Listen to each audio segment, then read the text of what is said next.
Mes chers frères et sœurs dans le Seigneur, c'est encore moi, le révérend Jacques Dinabanza. Je suis encore là, mes chers frères et sœurs dans le Seigneur, pour vous prêcher la bonne nouvelle de l'Évangile. Et cette nouvelle de l'Évangile, est intitulée « Venez à moi, vous tous qui êtes fatigués et chargés, et je vous donnerai du repos. » Matthieu 11, 28 à 30. Venez à moi, vous tous qui êtes fatigués et chargés, et je vous donnerai du repos. Mes chers frères et sœurs, c'est une invitation avec promesse. Frères et sœurs en Christ, l'erreur fatale du croyant consiste à vouloir porter seul le poids de sa vie sous un joug simple. Mais Dieu n'a jamais voulu que l'homme porte seul son fardeau. Je reprends. L'erreur fatale du croyant consiste à vouloir porter seul le poids de sa vie sous un joug simple. Mais Dieu, notre Créateur, n'a jamais voulu que l'homme porte seul son fardeau. Mes chers frères et sœurs, dans le Seigneur, le thème de cet enseignement est intitulé « Venez à moi, vous tous qui êtes fatigués et chargés, je vous donnerai du repos. » Matthieu 11, 28 et 30. C'est une invitation avec promesse. Mais mes chers frères et sœurs en Christ, nous allons d'abord lire dans l'évangile de Matthieu 11, 28 à 30. Je lis au nom de Jésus-Christ. Verset 28. Venez à moi, vous tous qui êtes fatigués et chargés, et je vous donnerai du repos. Boya epai nanga, bino nyonso oyo bozali komona pasi, pe bolembi na mikumba. Nga moto na kosalisa bino po bokoka kofanda na kimia. 29. Prenez mon joug sur vous et recevez mes instructions, car je suis doux et humble de cœur, et vous trouverez du repos pour vos âmes. Pambate nazali moto ya motema malamu pe ya boboto.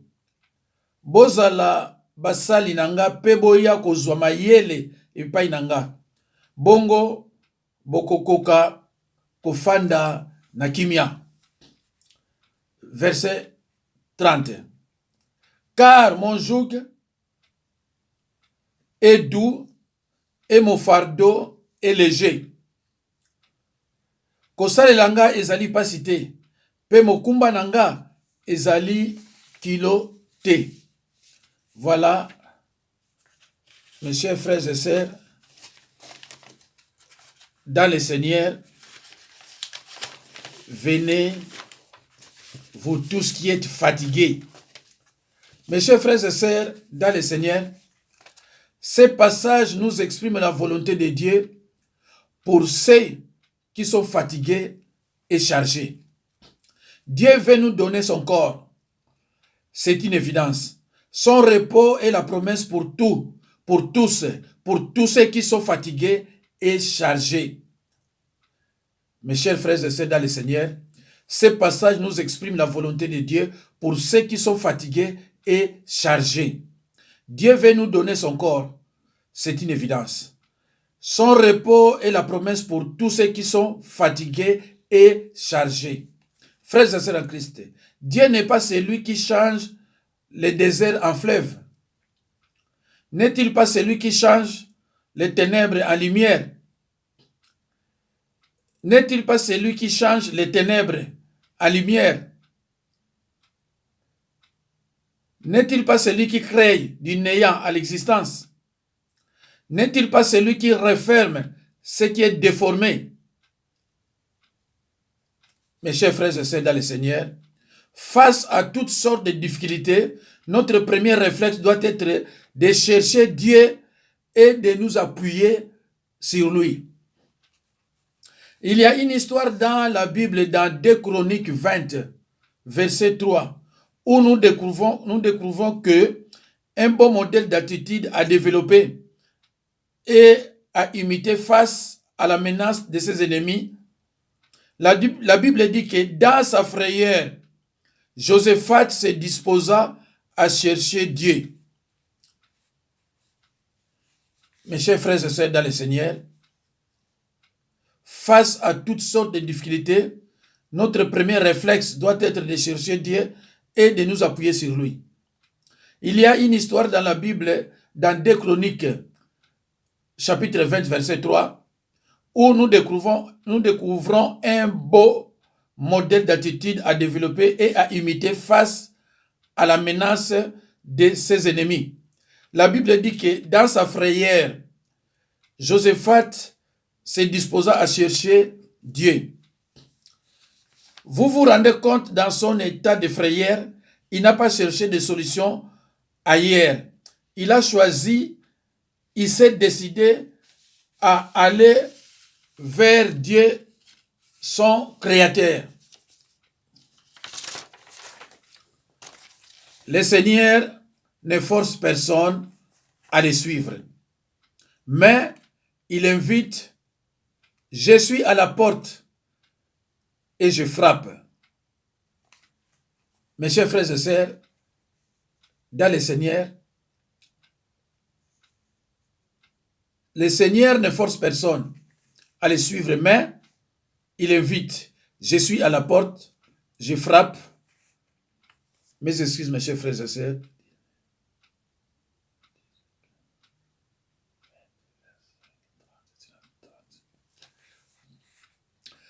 Je lis dans Apocalypse 3, 20. Voici, je me tiens à la porte et je frappe.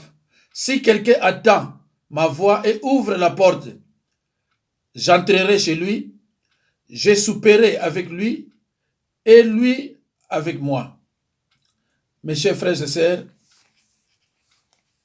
dans le Seigneur, nous allons maintenant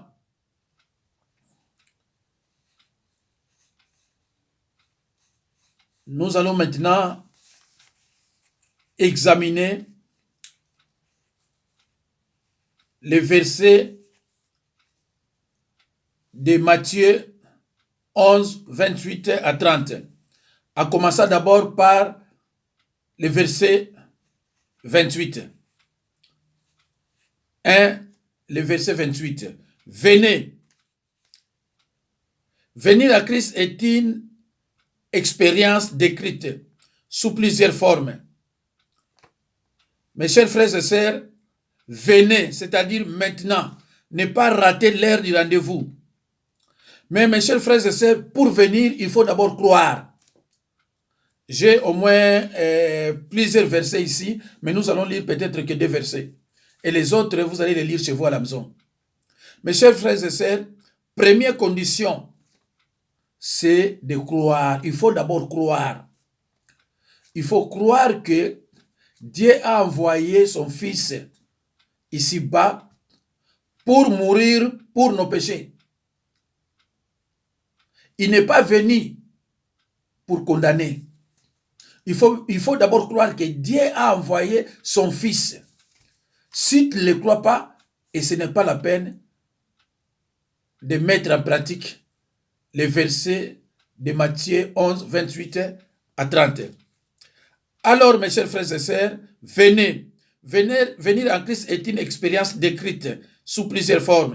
D'abord, croire. Acte 16, 13. Pardon. Acte 16, 31.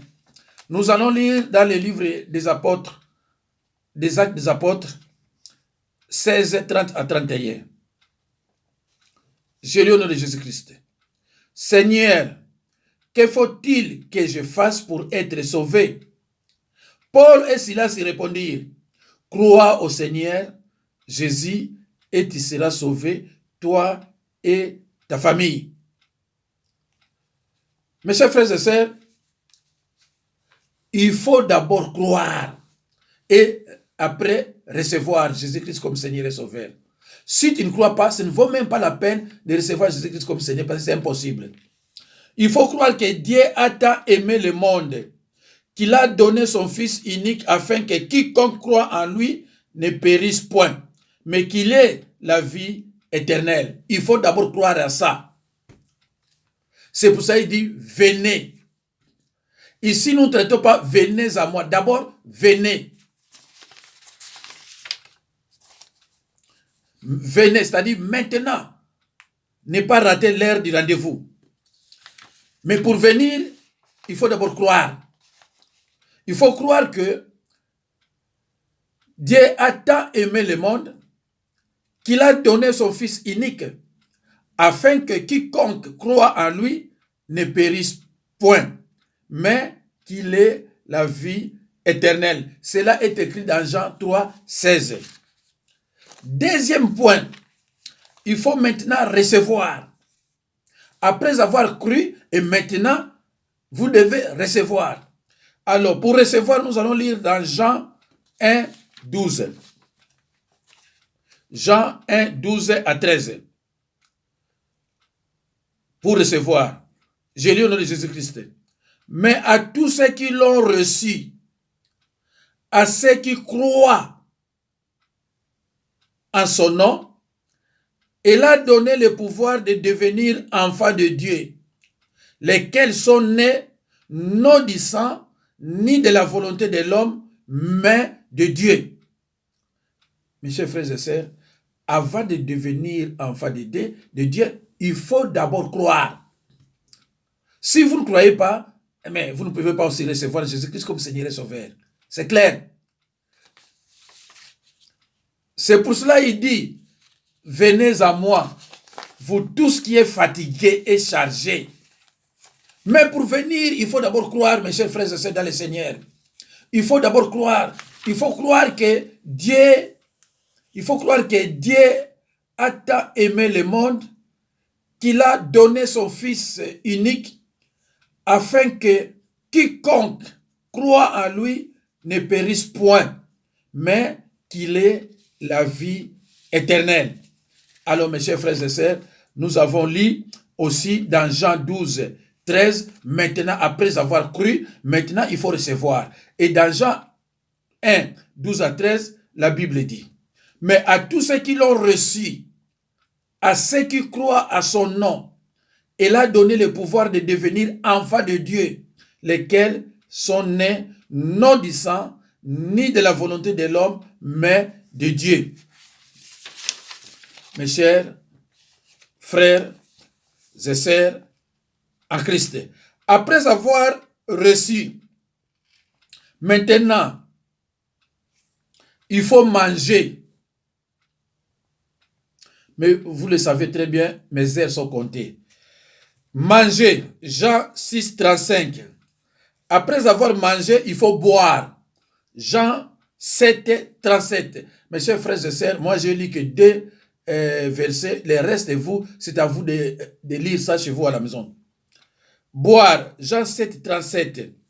Regardez, Ésaïe 45, 22. Confessez, 1 Jean 4, 2 à 3. Entendre, Jean 5, 24 à 25. Passer par la porte, Jean 10, verset 9. Ouvrir la porte, Apocalypse 3, 20 à 21. Et accepter les dons de la vie éternelle par Christ, notre Seigneur. Romains 6, 23. Mes chers frères et sœurs, je crois que nous avons traité le point 1. Venez. Alors, mes chers frères et sœurs, nous sommes toujours maintenant le point 2 à moi. Donc, c'était d'abord venez à moi, mais on a traité que venez, et maintenant c'est à moi. Ne pas se tromper d'adresse. Jésus en est le chemin, la vérité et la vie. Jean 14, 6. Il est la source qui peut nous rassasier, pain de vie, banquet de main, circule pour notre âme. L'objet de la foi n'est ni église, ni un credo, ni un responsable religieux, mais Christ vivant. Le salut se trouve dans une personne. Ceux qui ont Jésus jouissent d'un salut parfait, parce que divin. Mes chers frères et sœurs, maintenant, nous allons parler de vous qui êtes fatigués et chargés. Mes chers frères et sœurs, nous allons point sur point. Vous tous qui êtes fatigués et chargés. Mes chers frères et sœurs, nous sommes toujours dans chapitre 11, verset 28. Nous sommes toujours au verset 28. Vous tous qui êtes fatigués et chargés. Pour venir à Jésus, l'être humain doit reconnaître qu'il est chargé du poids du péché. Mes chers frères et sœurs, vous tous qui êtes fatigués et chargés, cela veut dire, pour venir à Jésus, l'être humain doit reconnaître qu'il est chargé du poids du péché. Seuls ceux qui se reconnaissent perdus peuvent être sauvés. La foi dans le Seigneur Jésus est précédée de la repentance envers Dieu. Mes chers frères et sœurs, pour recevoir Jésus-Christ comme Seigneur et Sauveur, il faut confesser tes péchés, suivi d'une repentance sincère.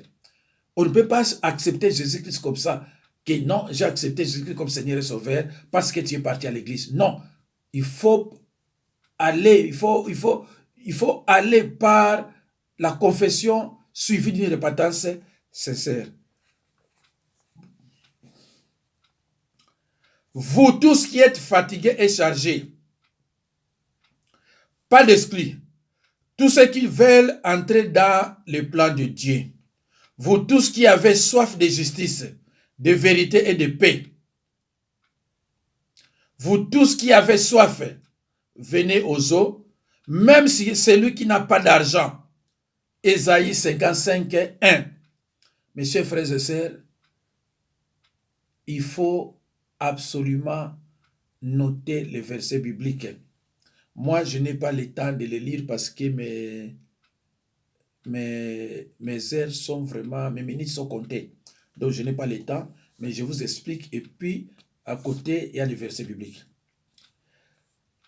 Alors, après, vous tous qui êtes fatigués et chargés, maintenant, je vous donnerai du repos. Ici, remarquons que le repos est un don.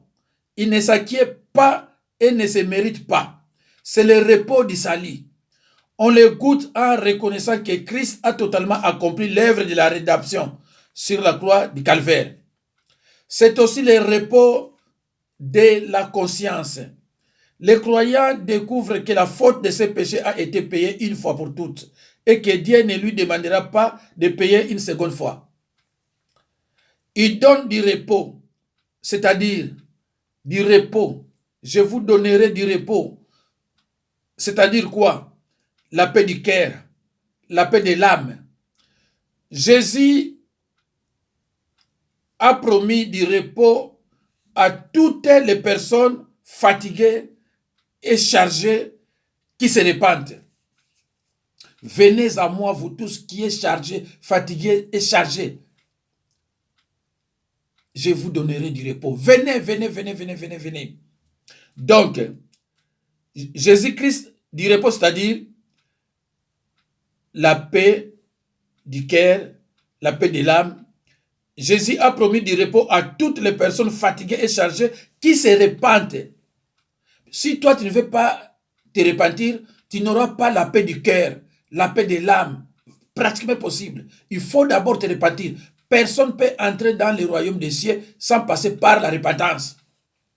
Il faut te repentir parce que ce n'est pas pour rien. On vous dit, venez à moi, vous tous qui êtes fatigués et chargés. Venez avec vos fardeaux. Les fardeaux là, c'est quoi? Mais c'est le fardeau du péché. La montagne du péché. Mais il donnera du repos seulement à ceux qui vont se repentir. Voilà. C'est pour cela, dans une église,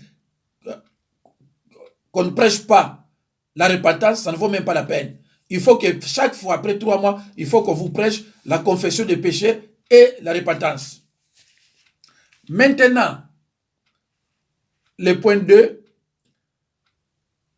Matthieu 11. Matthieu 11, chapitre 29. Matthieu 11, chapitre 29. Dans les versets 9 et 30, Jésus invite non plus au salut, mais au service.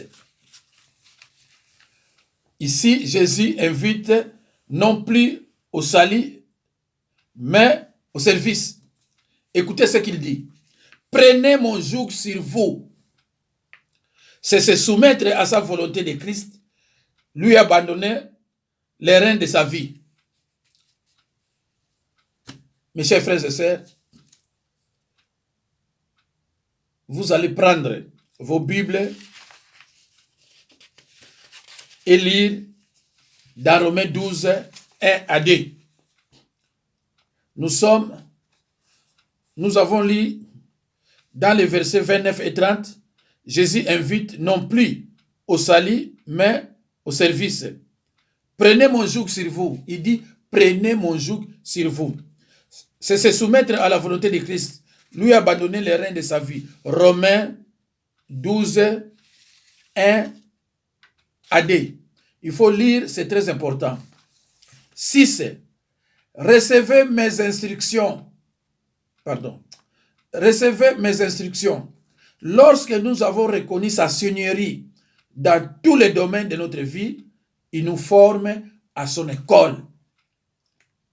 Il nous forme à son école. C'est pour cela qu'il a dit, ceux qui sont mes frères et sœurs, ce sont ceux qui écoutent la parole de Dieu et qui la mettent en pratique. Car je suis doux et humble. Écoutez maintenant. Je suis doux et humble. Contrairement aux pharisiens et religieux qui étaient durs et orgueilleux. Le maître véritable est doux et humble. Ceux qui prennent son joug apprendront à se mettre à la dernière place. Mes chers frères et sœurs, ceux qui prennent son joug apprendront eux aussi à être humbles et non l'orgueil.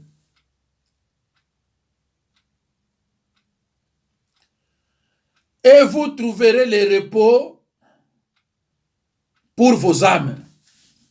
Et vous trouverez le repos pour vos âmes. C'est-à-dire quoi? Il est question ici, non du repos de la conscience, mais du repos du cœur, qui s'observe en prenant la place la moins en vue de Dieu et devant les hommes. Ces repos s'exprimentent dans le service de Christ quand on cesse de faire des efforts pour être grand.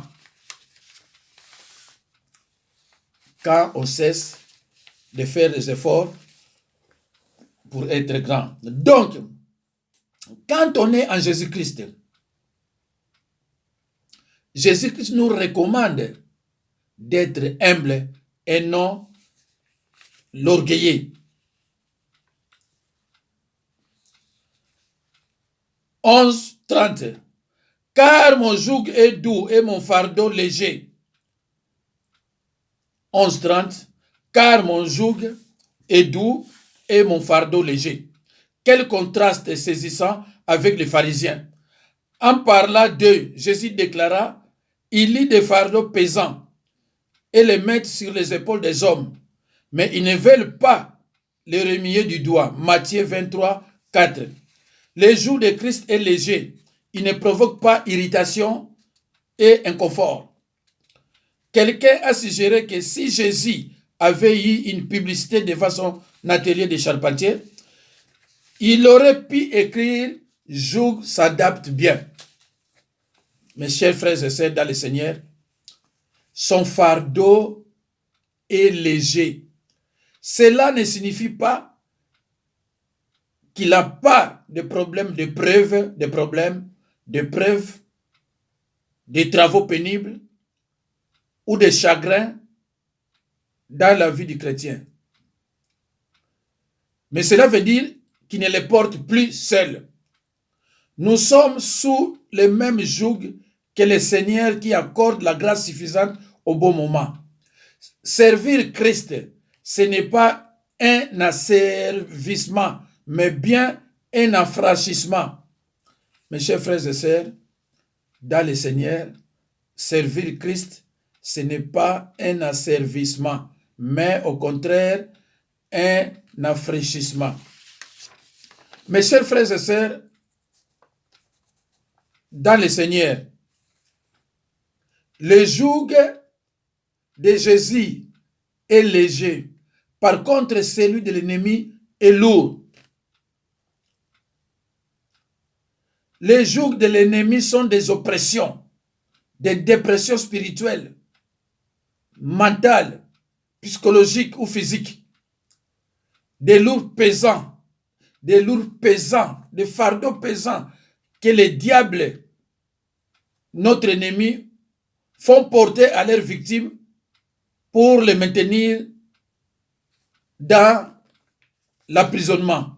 Mes chers frères et sœurs, les jougs de l'ennemi, le joug de Jésus est léger. Par contre, le fardeau, le joug de l'ennemi est pesant, ça pèse. Le péché, ça pèse.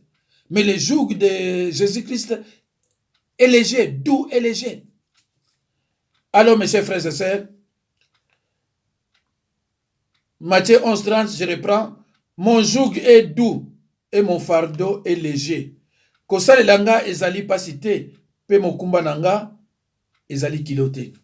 Mes chers frères et sœurs, je crois que vous étiez tous attentifs en suivant cet enseignement. Venez à moi, vous tous qui êtes chargés.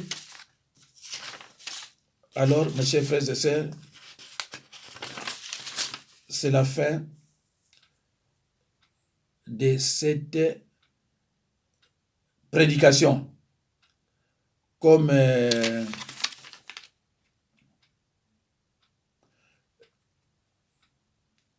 ce que je vous ai dit au départ, que l'erreur fatale du croyant consiste à vouloir porter seul le poids de sa vie sous un joug simple. Mais Dieu n'a jamais voulu que l'homme porte seul son fardeau. Mes chers frères et sœurs, merci beaucoup de m'avoir suivi. Merci aussi de votre patience. Que Dieu vous bénisse tous et à la prochaine occasion. Merci beaucoup, mes chers frères et sœurs dans le Seigneur. Vous qui avez l'habitude de me suivre tout le temps, d'écouter les enseignements, les prédications, que Dieu vraiment vous bénisse partout où vous êtes. Au revoir et à la prochaine occasion. Merci.